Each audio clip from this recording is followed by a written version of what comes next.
نواز اور شوکت عباسی میں موجود ہوں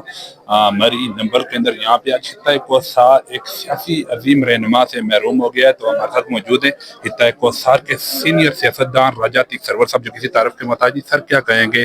راجہ ارشد نواز صاحب آج دنیا سے چلے گئے, تو ان کی شخصیت کے بارے سے کیا کہیں گے؟ یہ ماشاءاللہ ایک بہترین انسان, اور اللہ تعالیٰ نے آپ دیکھیں اس شخص کی پوری زندگی کو اٹھائیں, خواہ یونین کونسل ہو, خواہ ضلع کونسل ہو, خواہ ناظمی ہو یا انجمن تاجران کے, اس انسان نے اللہ تعالیٰ نے عوامی خدمت کے لیے چنا, اس علاقے کی, اس تحصیل کے, اس خطے کی, اور پھر ایک خاندان بھی کسی تعارف کا محتاج نہیں ہے. ایک عظیم ہستی سے محروم ہوئے, اور اللہ تعالیٰ ان کے سفر کو آسان کرے, ان کے رستوں کو آسان کرے. کیا پیغام دیں گے اس موقع پہ جو خطۂ کوثر والے لوگ ہیں, آپ کے چاہنے والے ہیں؟ اور میں انہیں یہی کہوں گا کہ یہ حقیقت ہے زندگی کی,